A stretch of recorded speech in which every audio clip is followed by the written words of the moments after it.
Getting ready to speak with Kaye Trotman, president of the Bread and Breakfast Association, and we'll speak on Carnival, obviously the occupancy rate and all of that as soon as we're ready. Of course, she's here.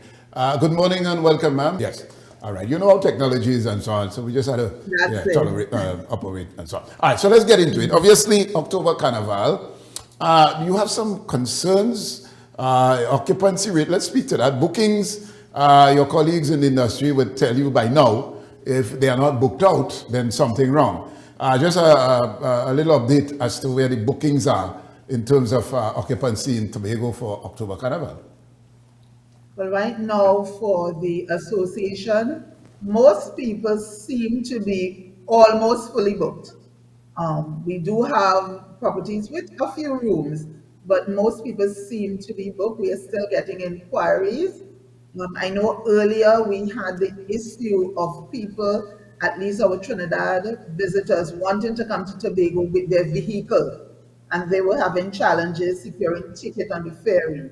I think most of them are still waiting. Some are still waiting because likely closer to the time, they may make more tickets available for sailing to Tobago. From the Port Authority standpoint, has there been any plans for increase in sailings as far as the association would be maybe influential or maybe aware of? Or is it that we just have to hope that we have enough sailings to accommodate people who want to bring vehicles and so on?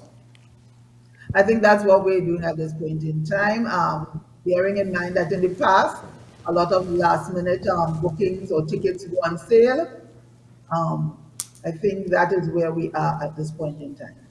When you compare the bookings or the occupancy rate this year in comparison to last year, even the last 3 years, is there any major difference? Because we basically heading into October, just a month away from the Carnival weekend.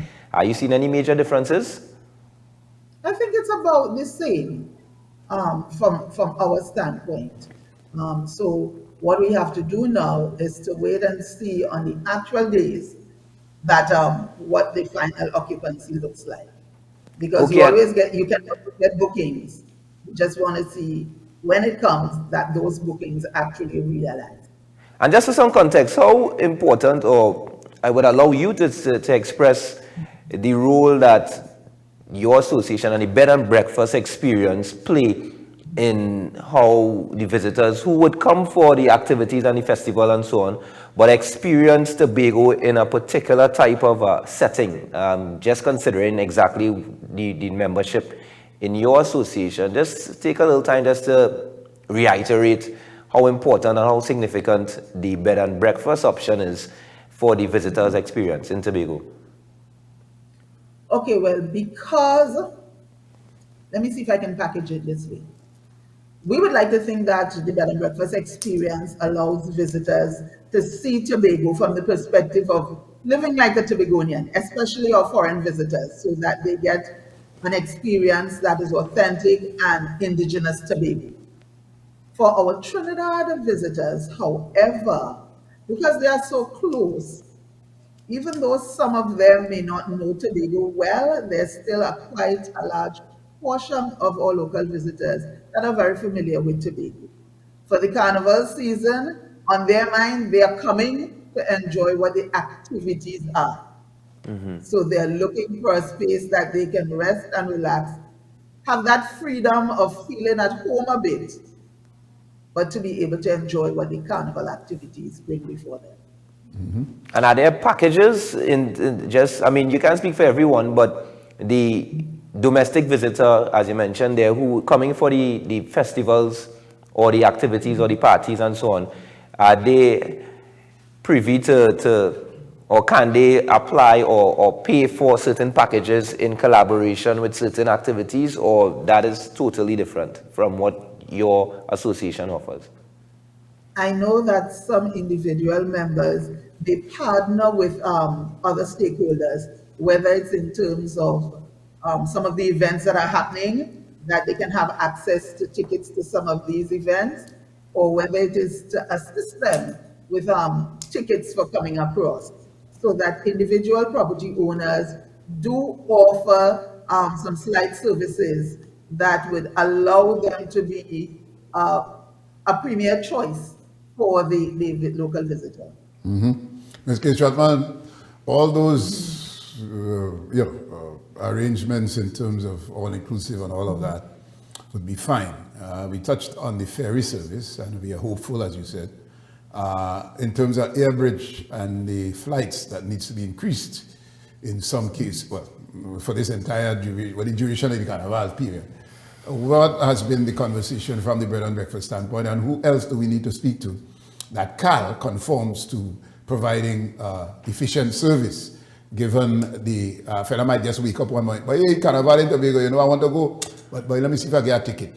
And she should be able afford that accommodation, that luxury of having tickets available should people make up their mind last minute, because from what I understanding is the ferry service has already sold out. Let's speak to that as far as the airline services. Well, I hope CAL would have learned from its history for peak periods in Tobago, what that is like, and therefore how the planning needs to happen. So that while, even at this point in time, I've had no major complaint from members in terms of airline and flights to Tobago per se, as you mentioned, people do last minute make up their minds and want to go, and we're hoping that CAL bears that in mind as they plan for how they're going to do scheduling of flights during the carnival period. All right. In terms of obviously the $12 million budget, treating with the activities and so on, the events, people look forward to all of that. Let's say that long stay, let's say to spend the entire month, because you have blue food and you have other activities that can keep the visitor here. I'm talking regional now. The Trinidad visitor could, direct flights to Tobago. The nightmare of not spending a night in Piaco, trying to get to Tobago.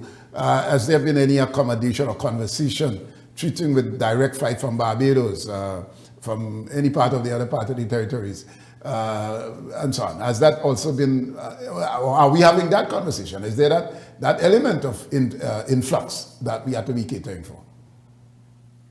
I know we, from the Hotel Association perspective, have been having conversation as it relates to direct flights out of Barbados.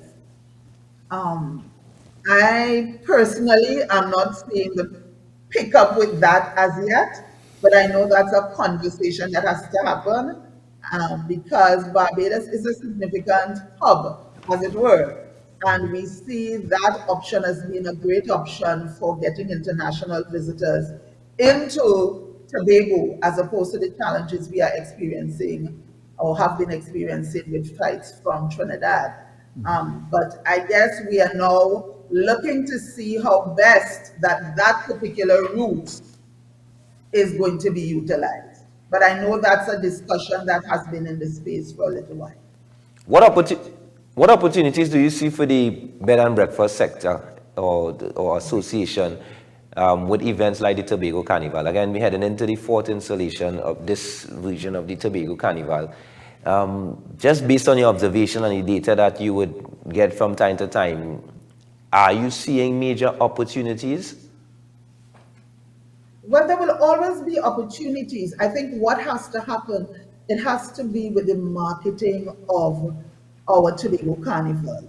If especially we want to attract international visitors and regional visitors, not just the local visitor, enough time has to be given for those international and regional guests to make the kind of arrangements early in the game. So some of the last minute hassles that we have been experiencing with the planning of Carnival, we have to get over those humps so that guests can truly, or potential visitors can have the information early enough for them to make the necessary arrangements, from flight to hotel booking, to going to the various events.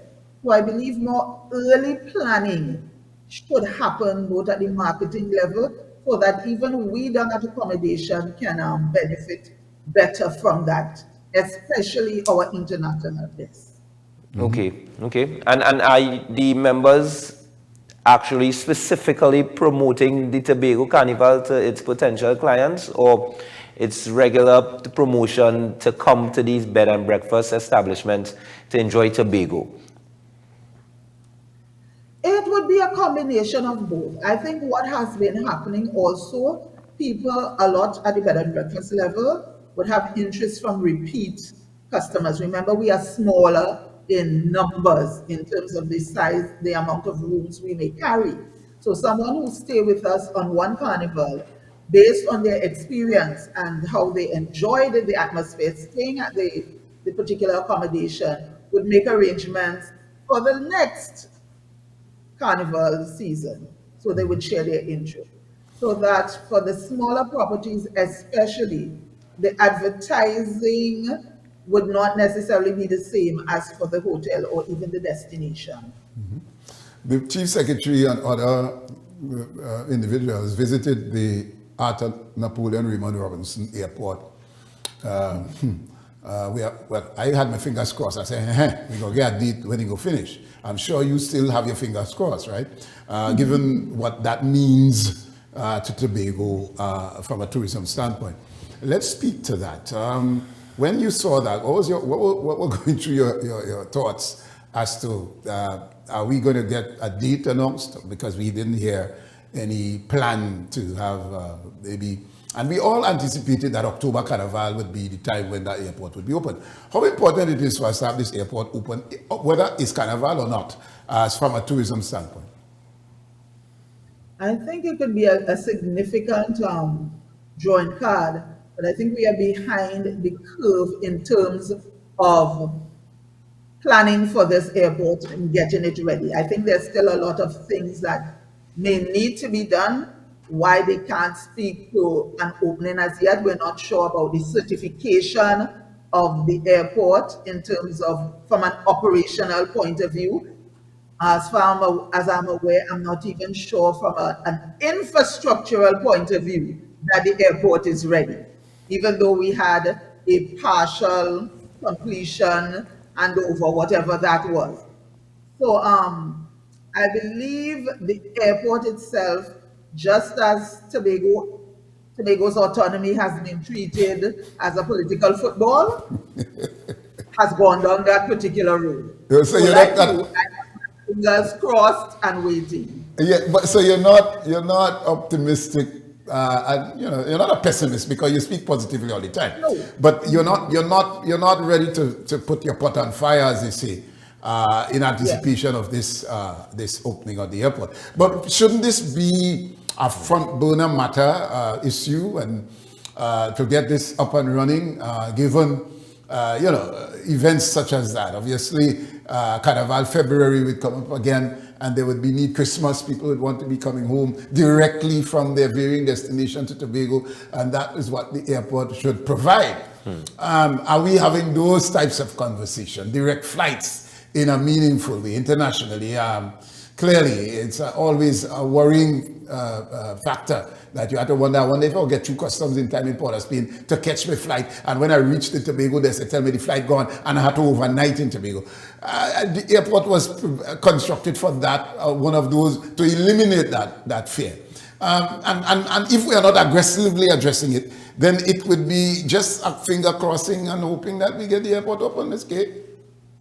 Well, I hope they would get it right. I think that the airport development is more than for the carnival season. Yeah. The thing is, how are we going to deal with the presence of an international airport of the caliber that we want to have in Tobago and its relation to air travel in Trinidad and Tobago?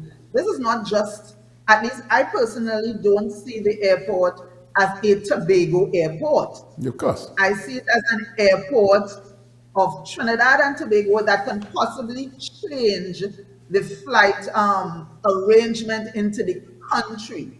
I know the entrance into Trinidad and Tobago has always been Piarco as the first touchdown, but maybe they need to consider, can it be in Tobago as the first entrance point into Trinidad and Tobago, and then flights go on to Trinidad. Maybe that option would help ease that inter-island air bridge issues we have been having with flights like that international flights enter the country through Tobago and go on to Trinidad. But there's a cost factor to that, so they would work that out. But I am hoping the relevant authorities would consider whether that is a feasible option to our air bridge challenges.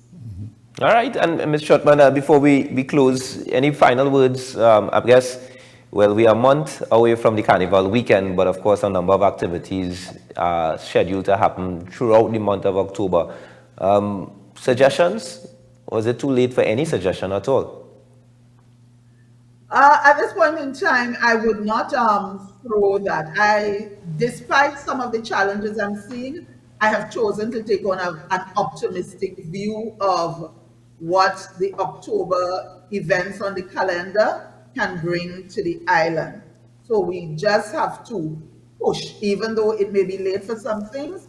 I think we just have to now go double time into making sure some of these things do happen and they have a positive impact. So I'm going to say at this point in time, let us as Tobagonians be optimistic, but not just be optimistic in hope. Let us put some actions behind it to see what can be converted even at this late stage. Okay. I still think something can happen. Very good. All right.